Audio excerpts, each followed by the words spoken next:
Hello, and welcome to the One Body, One Life podcast. Hi, I am your host, Dr. Jason One, lifestyle physical therapist. You guys know me. I am a person that loves to bring other guests on that want to speak about their own journeys through mental and physical health.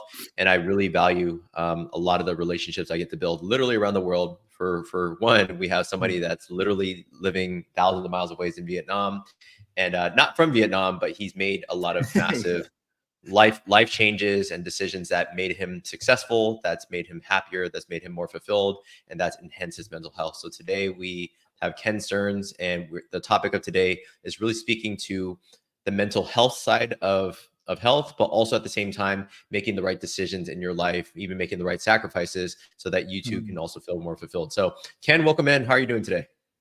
Good, Jason. Thanks for having me, and it's good to kind of be back in the meeting room with you.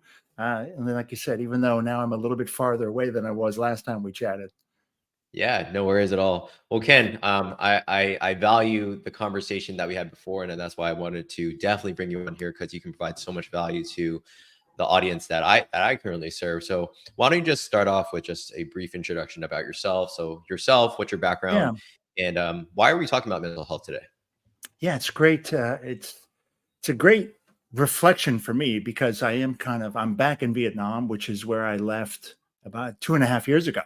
2.5 years ago, I excuse me, decided to pack up the corporate career and go back to the US. I had spent 22 years over in Asia being an insurance executive.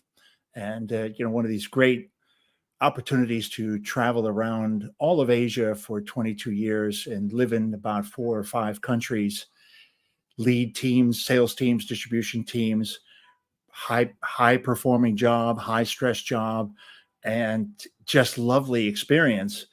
But in the end, as I found myself back in Vietnam after a few years, I was 2 years here during COVID.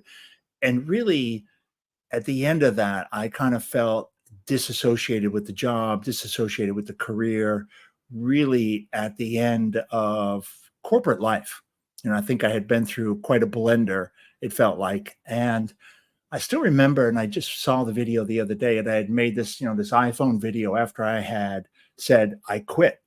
I'm done. I'm went to the CEO's office and said, I think this is it. In January, I'm going to head back to the US and kind of hang up my corporate spurs.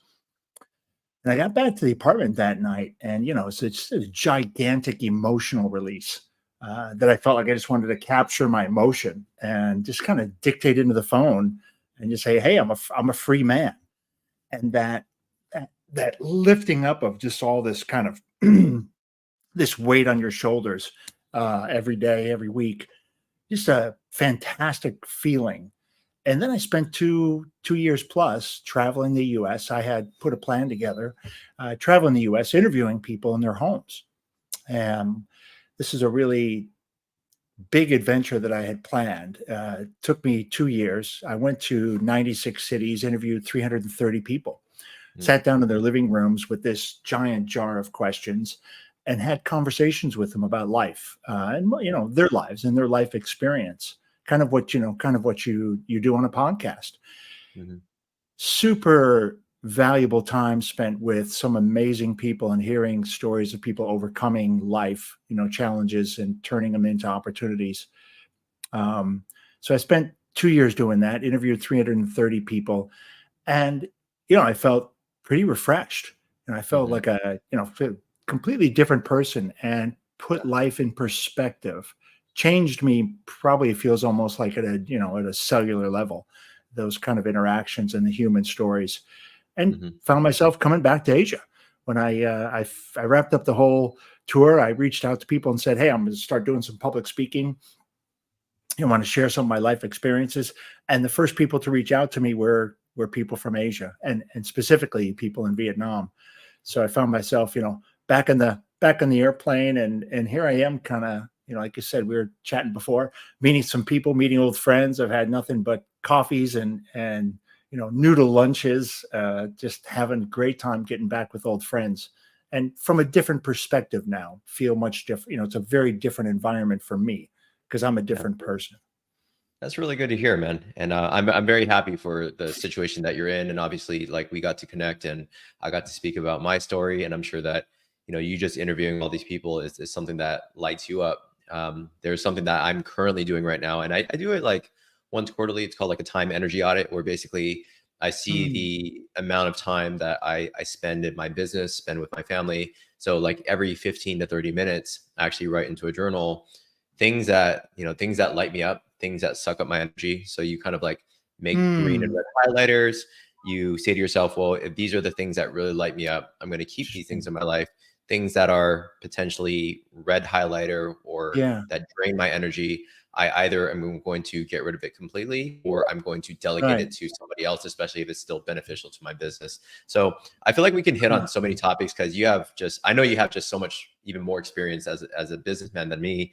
So I wanted to hit on a couple things, like the word high achiever. I wanted to dive into kind of like the balance between like money and health. I think that's a good topic to talk about. Why Mm, don't we start off with high achievers? It's like, I think you perceive yourself as a high achiever. It depends on the persona, right? If you do this yeah. personality test, Yes. people Yeah. can, in the Myers-Briggs, I think I was labeled as a person that's like, try to be overachiever. Like if you're not achieving, you're depressed. And that's kind of like where Ooh. I'm at. So, how do you define somebody like a high achiever, and how does mental health kind of play into this high achievement state? What are some things that, like, if you are a high achiever, what are some like things that they might want to look out for? Yeah. When you say that, when you say the high achiever, that phrase, it brings up to me people that are in stress, under stress. Yeah.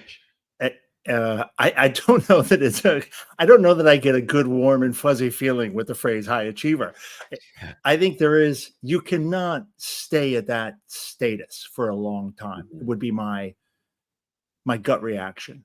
Very Yeah. difficult to stay at that level for a long time, to sustain a high achieving status. Even if you're in your green zone, it's a Mhm. very hard place to stay. It takes a lot of effort. It takes a lot of sacrifice. I don't know you can always balance the family life or your personal life, right? Because I think it's Mhm. to me it's a high achiever in life at a broader term might be something that's beautiful. But I think high Yeah. achiever we normally associate it with work or sports, and Right. there's a lot of sacrifice that's made. I just did one of the presentations that I'm doing here. I was invited out to do some sharing, and one is a technical kind of a sales management workshop. That went great. I'm just doing now one for high achieving insurance professionals. So there's a No. club called an achievement level called MDRT, Million Dollar Roundtable, and these are for high achieving insurance professionals, and it's a global status, global recognition, and you can apply for it in any country you're in. And in Vietnam here, for one of the company that I was speaking to, there were we had about 50 people in the last session, and I was in the central part of the country. We had a great session. And the first part, it's a three-part kind of presentation. And the first part is really talking about how your brain works. And these are people who are trying to get to this level. They're right there, but they're not quite achieving it, right? So they're really good Mhm. performers, but they Mhm. haven't achieved higher status. Got it. And so the first part is really about how your brain works, and you think about the same thoughts. And if you want to become this person, you have to change the way you think. You have to Absolutely. think about what you're thinking about, in order to become a different person. You literally need to become a different person if you are going to become this an MDRT. You Yes. can't be who you are today, and there's going to be sacrifices. The middle part of the conversation, I talk about some of the elements of flourishing, 7 parts of flourishing, and the last part's kind of you're in a great person. I get up and do a little motivation, but that Mhm. middle part has got one of the components is mental health. It's mental health, physical health, your diet, what you eat. These are the kind of the keys, as well as your professional health, your social health, spiritual health. And so there's these 7 components. And this one, after we went through all the journaling, each topic we covered, and we got to the sharing part where we asked a couple Mhm. people to share. And this woman who I remember from the night before at the gala dinner, she's very elegant, had a gorgeous dress. She looked super top on her game, walking around. And I remember her out of the 50 people, just a beautiful human, and just looked like she was in it. She was in the game. And she stood up and started to share her story, and it just killed the room. She had an enormous mental health problem. She was really trying to achieve the numbers, really trying to do things for work, and she had work and life. And she started to share that she literally lost her hearing from the stress of life. Oh. And it was a mental, and she went into the doctor, said, you're fine. You're physically fine. It's all in your head. You are creating this terrible situation in your own mind. And she talked about her struggles and, couldn't sleep at night, having difficulty in the relationships, difficulty in the job. And it debilitated her, physically ended up debilitating her. And, she didn't say it, but 100% certain part of the conversation was, I thought often about taking my own life. She was in that bad of a place. And she got out one day and she started walking around the block at like 3 a.m. And then she started running and she felt better. And she started running the next night. She couldn't sleep. And then she started waking up early to run. And then now she's running every day, 5, 6, 7 kilometers, two something miles. Yeah. And, the conversation, her sharing was so powerful in the room. People crying. I mean, there's people crying. I'm getting the translation and, but I can just feel the emotion. And I'm just from her emotion, I'm trying to even hold back my own tears, because just it was just such a powerful sharing. But it's also that reminder of, as you get to this place, as you're trying to achieve it, there is so much difficulty for humans, because we're not meant to stay at this level. We're not meant to do things that are a little bit unnatural at times. And finding the physical aspect, like what you talk about, right? The health part of her, she found her mental health. She found her ability to achieve by employing physical work. And it took her brain and relaxed her brain and allowed her to look at life in a perspective. And so it's just a really interesting story for me. Just happened about 3 days ago and probably affect me for quite some time. And to know that the conversation, the presentation that I put together and the opportunity for her to share was what brought her the courage to share the story. That's amazing. I want to take a pause just to kind of let other people kind of let that sink in. I think a direct reflection of the word a high achiever can often comes with the lowest of lows. It's like you can try to achieve so much financially. I mean, I think that most people that perceive, whether you see a high achiever or you yourself are a high achiever, are very much oftentimes associated with like high amount of stress, high amount of responsibility, and putting pressure on yourself to achieve.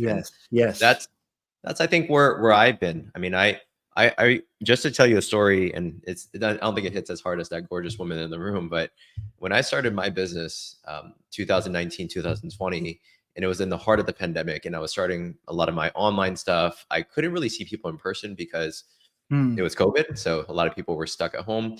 And I remember times where I just felt like a shell of myself. I would wake up feeling almost depressed. I would just walk a few steps. Like my bedroom was very close to my desk.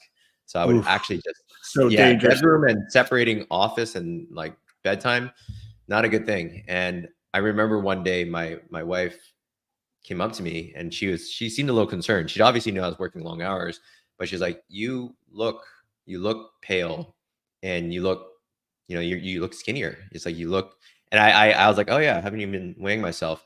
I found out I lost 14 pounds, like literally 14 pounds of muscle. My body felt old. It didn't feel good.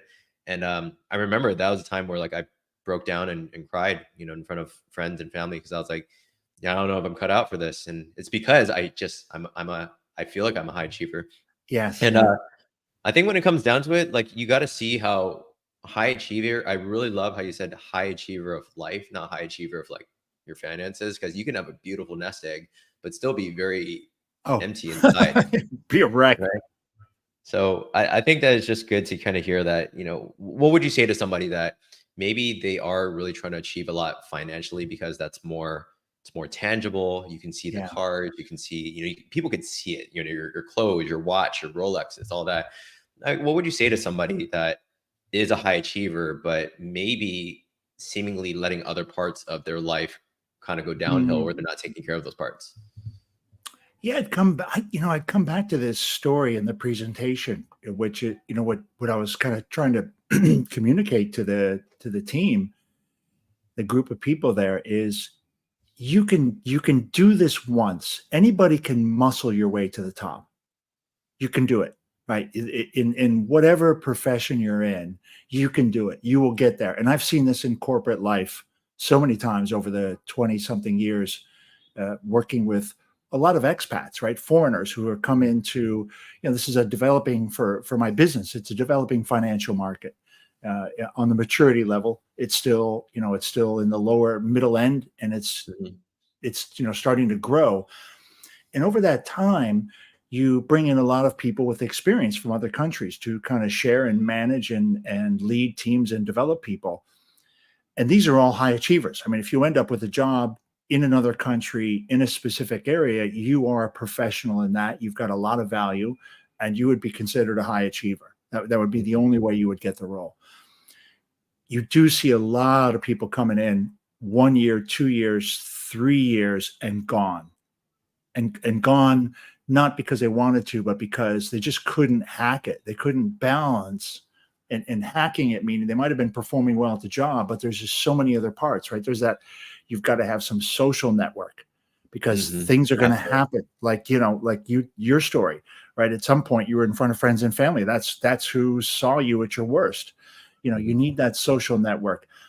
You got to be eating right. You have to be exercising. So you have to be mindful of what you're putting in your body and also how you're, tuning the body up, because you can't, you could get that financial ring. You can reach up and grab it, but you might be nearly broken when it's happening. Mhm. And you can, like I said, you can muscle your way there for a while, but this will come crumbling down. I mean, I've got enough gray hair to say I've seen where this story happens. Mhm. You've got to have a spiritual connection Yeah. of some way, shape, or form. And it doesn't have to be a god, but you got to be very much in touch with yourself spiritually, and know, got to know thyself. And you have to really have those conversations when you look in the mirror. Are you comfortable with who you are? Are you comfortable with what you're doing? Do you feel good when you lay down at the end of the night? You got to have these conversations. Yeah. You've got to develop yourself professionally, Jason. I mean, you can't do what you do with the same knowledge you had 3 years ago or 4 years Mm. ago. You Mhm. have to invest in yourself because the environment's changing, the market's changing. So I think if you're measuring it solely by financial wealth and your financial status, then you will succumb to a very kind of narrow view in life. The other parts you cannot ignore. It'll eventually catch up to you. Yeah.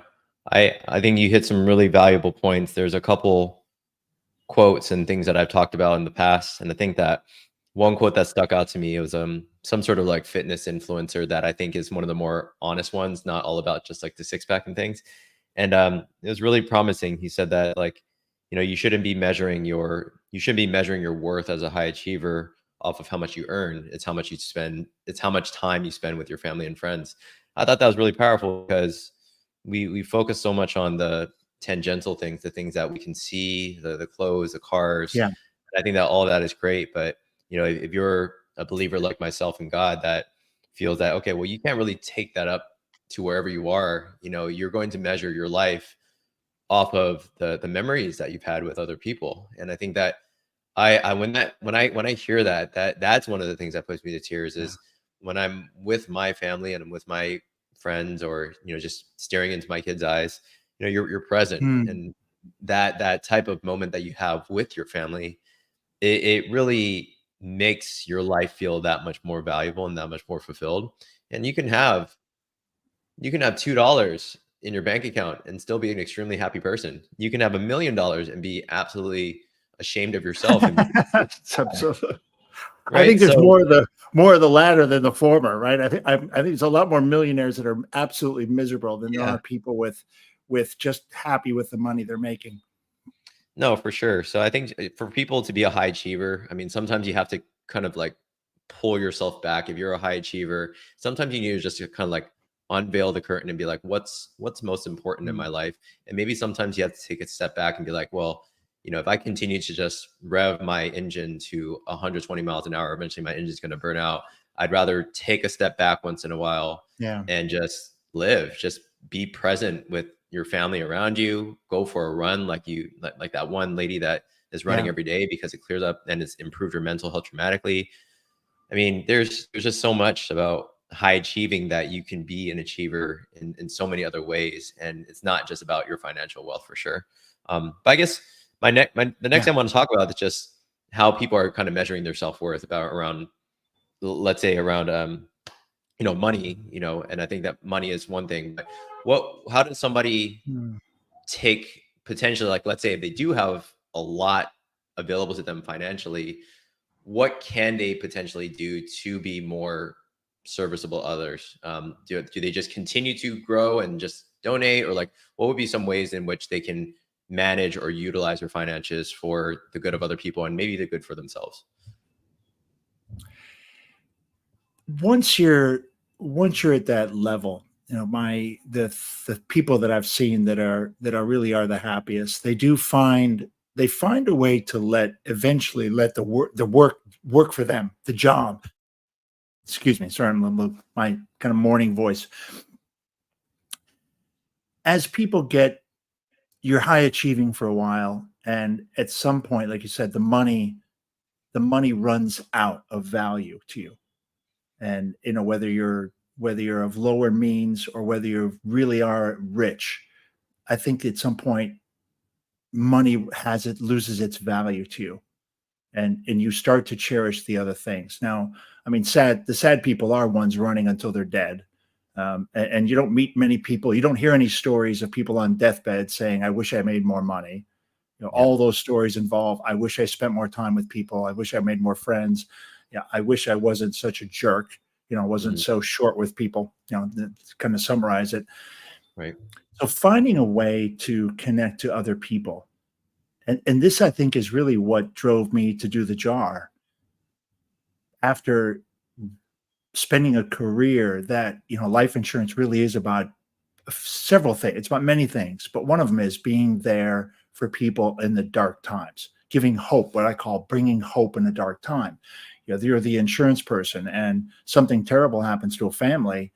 The hope is that that person took time out to insure themselves, to Mhm. prepare for the family, to make sure that, to send a little bit of a, how do you have a car out, you fall off the motorbike and you're dead. You get hit by a falling tree, who knows what happens. It's a way to send love from the grave. It's a way to say, I love you. I sacrificed some time and some money and I set it aside just in case this happened. Mhm. And I'm sending this little love note in the form of an insurance payment. Mhm. People people get to a place where the money is not as important as the human connection. And I just, like I said, I really sacrificed a career, unplugged from corporate, to get out and get in touch with people. Mhm. Even though I was working through others in my career, right? I wasn't the insurance agent anymore.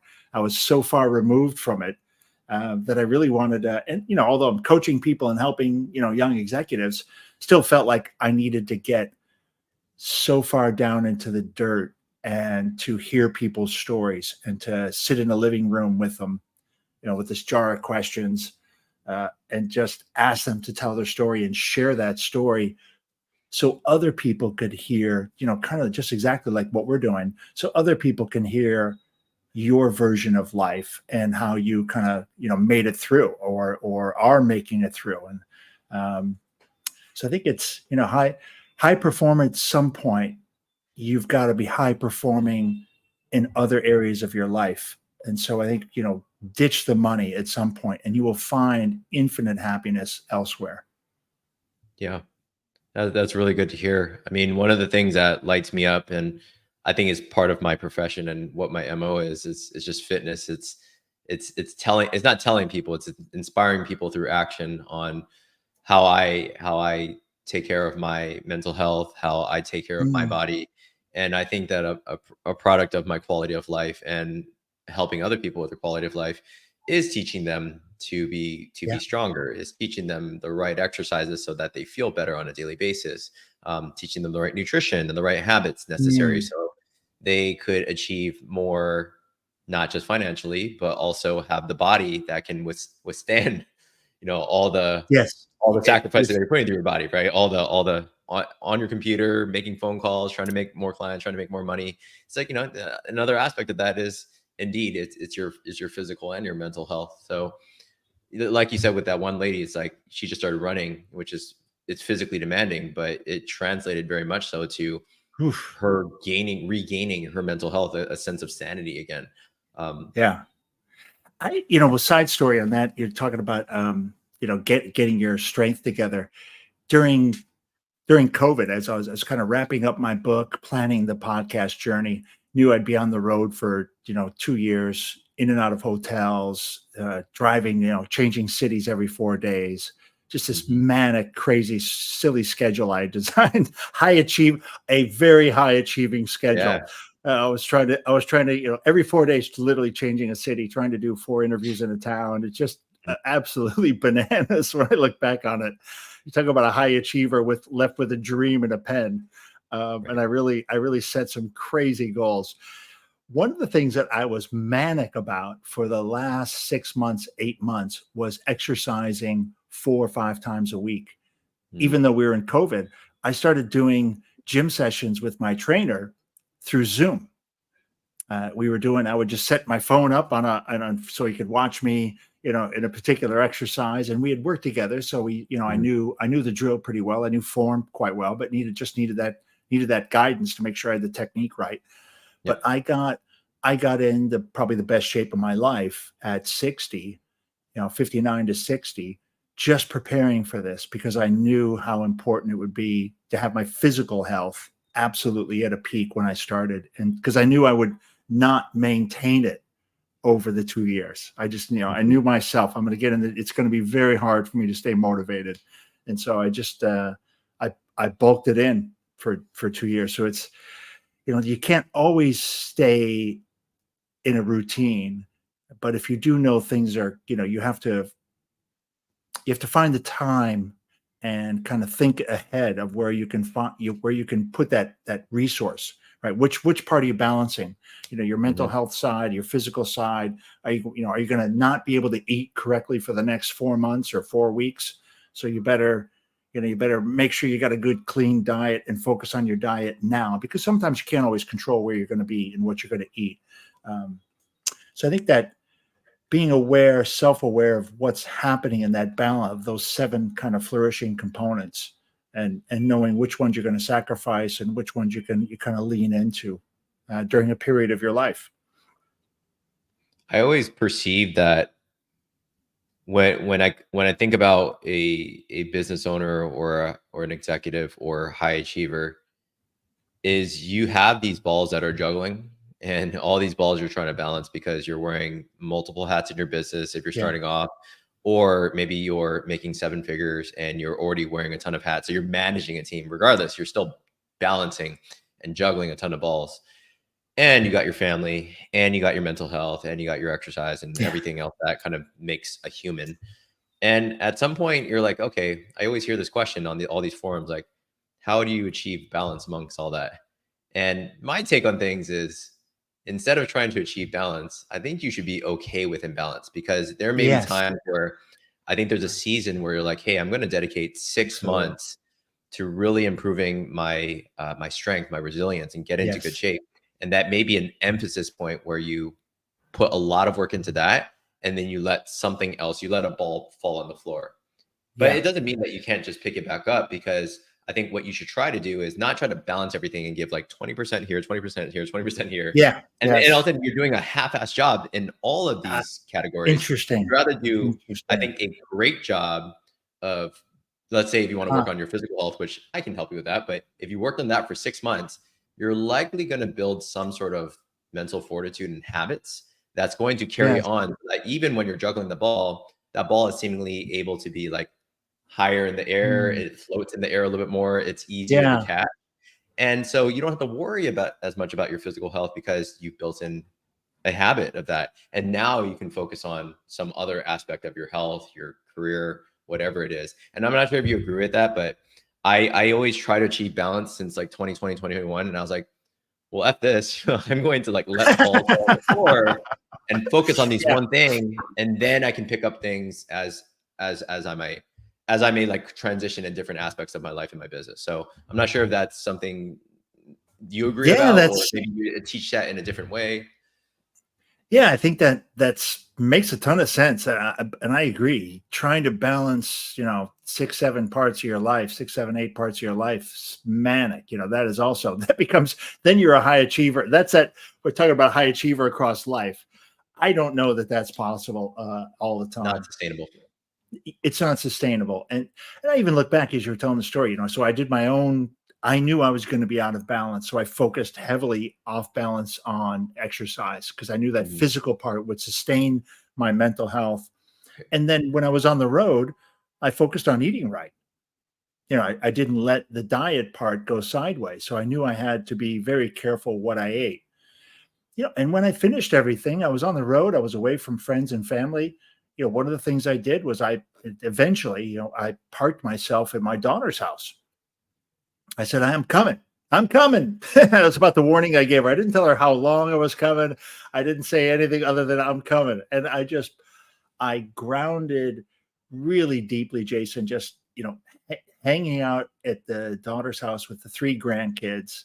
Mhm. And for me, the most special thing in the world, that one moment when I woke up in the morning, it's about 5:30, and I could just hear this pitter patter of little 4-year-old feet going across the wooden floor. I This love it to just speak. this, at about 5:30 in the morning, I'm laying in bed and I just hear this. I can hear a little something noise, maybe a voice, and then just this dun dun dun dun dun dun dun dun. And as she's kind of walking or running into her mom and dad's bedroom, Mhm. past my door. And I'm just laying there and I said, "Oh man, I'm home. I'm in the right place." That Mhm. was just like that was an injection of I don't know how many, body chemicals released into me at that moment, but Sure. it was magic. And I didn't want to leave. I was there for about 2 months. And I Mhm. just like this is the most magical place. And so for me, that was a spiritual, mental health, everything kind of coming together. Your whole life, you're a father, and then you become a grandfather, Right. and to be connected to those, to your family at that level, right? Another whole nother level of things. Mhm. I didn't really experience that moment where it kind of all kind of came together. But that one will sit in my memory forever. And so that was I was heavy weighted towards a few of the things in life that mattered, things that Mhm. really recharged my batteries. And maybe that is kind of a good analogy to this. You have to plug that charger in, right? There's going to be different Mhm. things that are going to energize you and replenish you at Yep. different points. And so in that balance, as you're maintaining that balance, I think it's okay to get out of balance, No, and to focus on different things because you may need different things at different parts of your life more than others. for sure. Redefining, I think, what we need to do on especially kind of conclude this podcast episode. I mean, we feel like we have so much more to talk about, but redefining high achievers, high Yeah. achieving. I mean, I'm sure that if you have enough to sustain yourself financially, that's great. As long as you can pay the bills, that's great. If you have a little surplus to put into life insurance and other means by choice, go for it. But you got to see, at the end of your life, Ken, you're not going to remember. You're not going to remember you're not going to be thinking about the dark times for sure. You're definitely not going to Mm, remember the many, accounts that you opened. You're not going to remember the clothes that you yeah, bought. You're going to remember the little tiny steps that came across yeah. your room when your grandkids were extremely young. Ironically so, as we're doing this podcast, my son came home from school and you hear him go, "Where's daddy? Where's daddy?" And you can Oh hear him man. literally, he's right above us. The living room is right above us. And you hear, that's funny. I mean, that's so ironic how you said that. And you can literally hear him while we're talking about this podcast, like, "Duh, duh, duh, duh, duh, duh, duh, duh." And he's There's like, "Where's there, daddy?" And I'm like, there are "There's not, no coincidences, Jason. There's just connections. Right? There are there's no. I don't believe in coincidences anymore.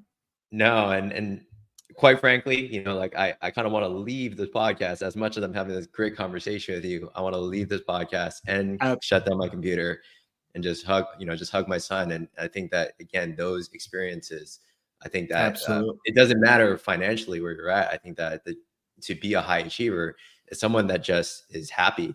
Happiness is what should I, define high I achievers. I'd So agree. I'd agree. The happiness and contentment, and taking, and that doesn't come. We look.